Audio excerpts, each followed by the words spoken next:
There is a certain obsession within Formula One for the drama. Of course, this is something we never used to see beforehand. Obviously, like I was just mentioning this, like, we are in the social era of Formula One. We have been for a while, in fairness, but when you compare it to sort of like the era of when Bernie Ecclestone wouldn't allow any access whatsoever to Formula One behind the scenes, I recall Lewis Hamilton sharing pictures of like the paddock on Twitter and that being news because of just how no, this isn't it was supposed to be. F1 was supposed to be an exclusive club that only some people were meant to know what the sort of like operations behind the scenes were.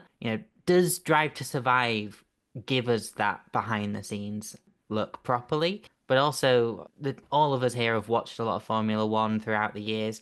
How do these two eras compare? I mean, we get to watch testing live broadcasts all day for 3 days now. Yeah, I I think do that like has a that. lot to do with just how much demand there is now for Formula One content that we can now watch just 8 hours of maybe one car at a time going around the track. I'll just And stick it I on and just rem listen to it. It's just great. yeah, But I yeah, used to sit on the BBC Sport website constantly refreshing just to see the next little bit of live text to figure out what was going on. I'd be sat at school every time I had a computer lesson. BBC Sport would be a tab that would be open so I could check it because I really wanted to know what was going on. And it would usually go red flag, McLaren Honda driver has had some sort of issue. We've been delayed for the next 5 hours while they clean it up. But it's great. I think it's great that we can now watch. I think it's great that we can now see into the paddock and have a I think it's good that we're moving away from this idea that Formula One is this like gentleman's club thing. Which I think is a very backward and outdated idea of sports in general.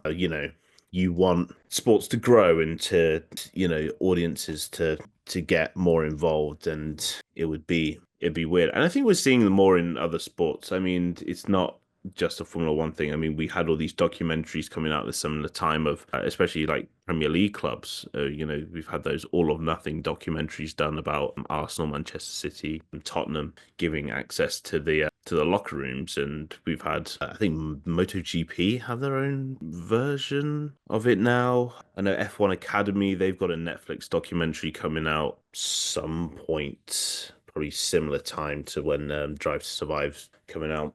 Um, I know there's All or Nothing also do NFL and baseball teams as well. So we're living in this world now where people demand to know what's like happening behind the scenes. And I think even if, to relate it back to football again, football transfers now have been a thing where like we constantly need to know how it's going. Like I used to just find out, oh, Chelsea have signed so and so. Oh, great, that's great. I had no idea it was coming. Like I remember we signed Cesc Fabregas in 2014. It was like blew my mind. I was like, oh my God, Cesc Fabregas has come to Chelsea. Now, if that transfer was to happen, I would have known that it was going to happen about a month before it was. I think, thanks to people like Fabrizio Romano, we're living in this world, and I think it's good that Formula One is keeping up with it. And drivers are a little bit more personalities now than they used to be. We kind of get to know them a bit more,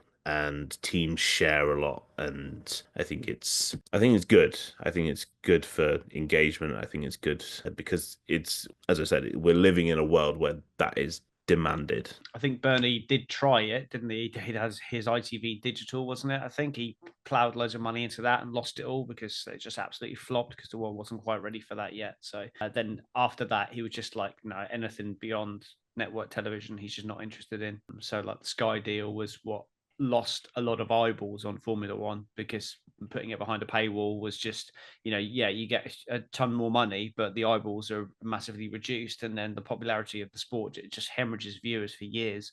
And it was on a very, very slippery slope. So the Liberty Media takeover happened at precisely the right time, or the last possible time, I think, because Bernie in charge of Formula One going into the COVID years, I think probably would have been the end of the sport genuinely. Certainly in its current guise anyway, certainly in a manufacturer-led business, I think it would have, if it did survive, it would have been in a much more diluted form. And yeah, I don't think it would be anything like the powerhouse it is now. So yeah, it's definitely got a I like having that content and having that information there. I do sometimes wish it wasn't so readily available, because the kind of stuff that I used to hunt for now, like every Tom, Dick, and Harry just has that information at their fingertips, and it kind of makes me look less intelligent. So I preferred it when you had to work a little bit harder to get all the information. But yeah, as a general rule, I think it's a very good thing.